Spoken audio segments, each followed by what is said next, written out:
कोई फाइल दे दे कि आपने यहाँ पर कितनी फाइल दीजिएगा। आप तो INDIA बेचारा बहुत मुश्किल, अब तो मैं यूं कहूंगी कि अंतिम सांसें, मतलब अंतिम उस पर पहुंच गया है, एक एक कर सब छिटक रहे हैं। लेकिन यहाँ जो सुर बदल रहे हैं, यहाँ की भी कोई फाइल पहुंचा दी है क्या किशोर तिवारी जी के पास? आप पर आरोप ऐसे लगते हैं। नहीं देखिए, किशोर तिवारी जी बहुत ही स्वाभिमानी व्यक्ति हैं। अरे हम तो किशोर तिवारी जी का हम लोग बहुत सम्मान करते हैं। किशोर तिवारी जी बहुत ही स्वाभिमानी व्यक्ति हैं। किशोर तिवारी जी का हम लोग बहुत सम्मान करते हैं। किशोर तिवारी जी बहुत स्वाभिमानी व्यक्ति हैं। मैं तो प्रार्थना करता हूं कि इनका स्वाभिमान जल्दी जागे। नीतीश जी का स्वाभिमान जाग गया, वो इधर आ गए।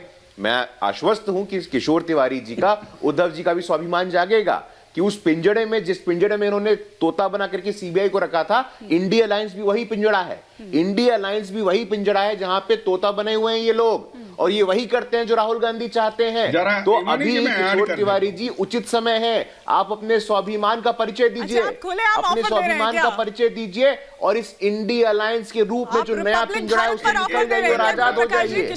आप में शक्ति है, आप में ताकत है, आप में पराक्रम है। इंडिया अलायंस के पिंजड़े से बाहर निकलिए और उड़िए। संभावनाएं हैं। आप डरा रहे हो, प्रलोभन दे रहे हो। ईमानी जी मैं जवाब दे रहा हूँ। Quick reaction sir, Pradeep ji का मैं जवाब दे रहा हूँ, जगा रहा हूँ उनको, मैं जगा रहा हूँ। जरा गुरु प्रसाद जी, मैं जवाब दे रहा हूँ। भावनाएं हैं तिवारी जी, आपको और आपकी पार्टी में। वो जागे हुए भैया। अरे मैं जवाब दे देता हूँ ना। अरे मुझे जवाब देने दो ना। ओ बेटा, मेरे को जवाब देने दो। हाँ देखिए, मैं बोलता हूँ गुरु प्रसाद जी, हम विपक्ष में संघर्ष करेंगे, सत्ता के लिए वहां नहीं जाएंगे। मैं अभी बता रहा हूं, महाराष्ट्र में रहते हुए हम सक्रिय राजनीति में, हमारा क्या अस्तित्व ये बता देंगे। लेकिन जिस कुबड़ियों को लेके बीजेपी यहाँ बढ़ी, उनको ही इस प्रकार से ट्रीटमेंट दी जा रही, इससे जनता व्यतीत है। सर कहीं अस्तित्व के लिए ही तुम सुर नहीं बदल रहे।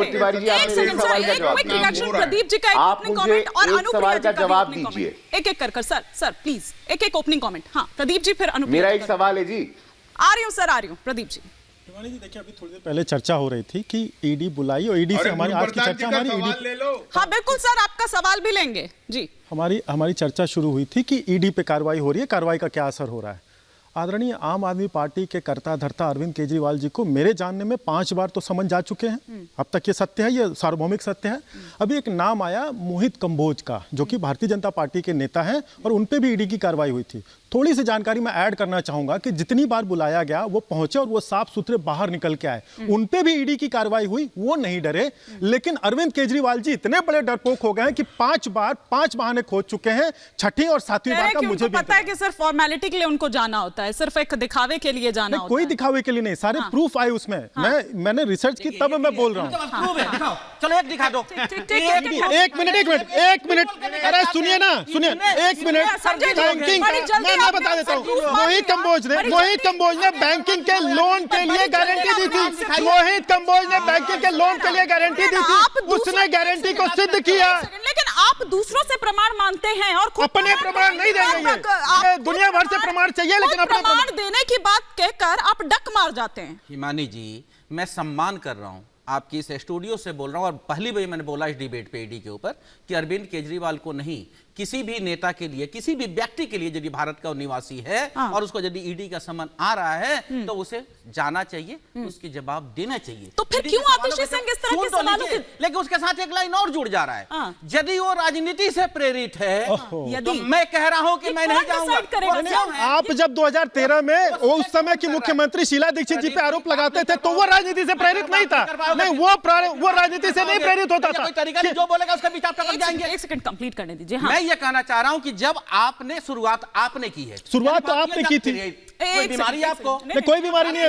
आम आदमी पार्टी वाली भी टीका टिप्पणी करता ही नहीं हुआ, कोई तरीका नहीं हुआ। मैं समझा रहा हूं बार-बार। मैं कह रहा हूं भारतीय जनता पार्टी ने 2014 के बाद जो खेल शुरू किया, हेमंत बिस्वा शर्मा हो, शुभेंदु अधिकारी हो, उसके बाद नारायण राणे हो, मुकुल रॉय हो, छगन भुजबल हो, या अजित पवार हो, मैं कह रहा हूं आपने शुरू किया है कि उसे मिला लो, ईडी को बंद कर दो, विपक्ष के ऊपर अटैक करते रहो, तब तक करो, या तो टूट के मिल ना जाए या वो खत्म ना हो जाए। तो क्या ये राजनीति होगी? ये विपक्ष का सम्मान है। हाँ। ये लोकतंत्र बचाने आए हैं, एक सेकंड, एक ओपनिंग कमेंट आ रही हूँ अजय जी, एक ओपनिंग कमेंट अनुप्रिया जी का भी हो जाए। अनुप्रिया जी, क्या आप देख रही हैं या पाला बदलते हैं आपके सुर भी बदल गए?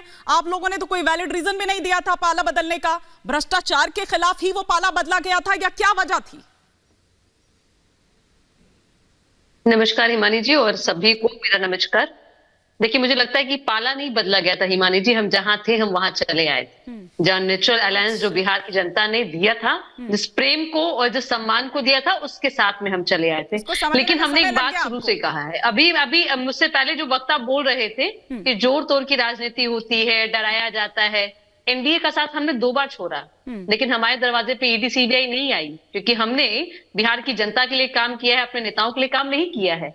हमने अपने परिवार के लोगों को बढ़ाने के लिए काम नहीं किया है।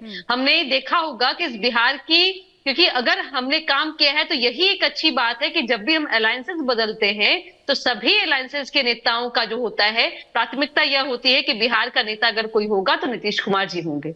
लेकिन अगर मैं फिर भ्रष्टाचार की बात जो कर रहे थे, लोग यहाँ बैठ करके कहते हैं कि ईडी सीबीआई की बात कर रहे हो, आप मुझे बताओ ना कि जितने भी केसेस हैं जिनपे ये कब के हैं, क्या एनडीए की शासनकाल आने के बाद में ये केसेस हुए हैं कि सारे यूपीआई के समय में है?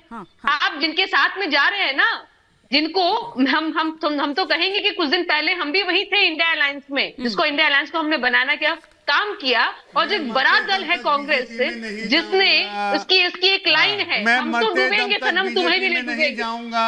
अमित शाह जी, सुन लीजिए, दरवाजे बंद हैं, दरवाजे बंद हैं जी, आपके पुराने दरवाजे बंद हैं, हम ही चलेंगे, एनडीए में दरवाजे हमारे ही बेटे चलेंगे, भी खुल हमारी ही गए, बेटी सत्ता हासिल करेगी। सुन लीजिए सर, सुन लीजिए, मैं बहुत देर से बोल रहे थे। ठीक है, मैं समझ रही हूँ आपका दर्द।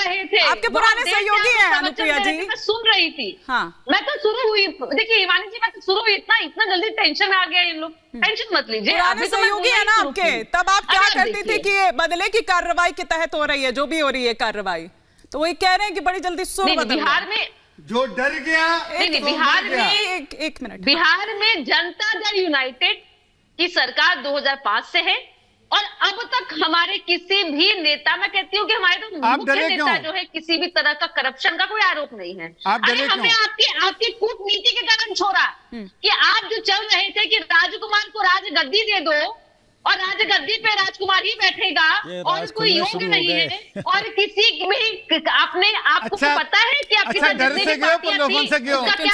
मेरी बहन बता दो, आप डर से गए प्रलोभन से क्यों? राज उन्हीं के नहीं खुल रहे, अब आप ऐसा कहेंगे तो आपके भी खुल रहे हैं अनुप्रिया जी। अरे उत्तर प्रदेश में सीट शेयरिंग हो गया आपका, आपने पश्चिम बंगाल में सीट शेयरिंग कर लिया। अरे अब आप कहें इतनी सीट शेयरिंग की टेंशन क्या? अब आप क्यों नहीं है सीट शेयरिंग की टेंशन? क्या बात है बहन जी, क्या बात कह रहे हो आप? गिरगिट फेल हो गया, गिरगिट फेल हो गया। हम यही कह रहे हैं, आपकी गलती है, आपकी गलती है। बहुत एक बार उनको कंप्लीट करने देते हैं। बहुत धन्यवाद सर, बहुत धन्यवाद। बहुत बढ़िया, गिरगिट फेल है। मैं भी बिहारी हूँ, मैं भी बिहारी हूँ, एकदम। लेकिन मुझे कोई खरीद नहीं सकता। बिहार जो है ना, बिहार ने बताया आपको, बिहार ने आपको बताया कि आपके पास मौका था, बिहार को बदनाम किया है नीतीश कुमार ने, बिहारियों को बदनाम किया है नीतीश कुमार ने। किसने बदनाम किया? बिहारी माफ नहीं करेंगे। गिरगिट भी बदनाम हो गया है नीतीश कुमार ने। एक बार उनको कंप्लीट तो करने गिरगिट को भी शर्मा एक बार कंप्लीट तो करने दीजिए। सुन लीजिए। देखिए, मैं फिर कह रही हूँ ना कि देखिए, मैं एक बोल रही हूँ, 2 लगातार साथ में बोल रहे हैं। परेशानी में समझ में आ रही है कि मैंने राजकुमार का जिक्र कर दिया, बचाने के लिए मैंने परिवार का जिक्र कर दिया। कल आदरणीय प्रधानमंत्री मोदी जी भी कर रहे थे कि परिवारवाद से ऊपर उठ जाओ, पार्टी की स्थिति क्या हो गई है कि विपक्ष से अब आप अपने मैं कहती हूँ ऑडियंस वाले में चले जाएंगे तो थोड़ा संभल जाइए। मोदी जी ठीक हो गया, कहाँ मुंह की खाइए, छोड़िए वो छोड़िए।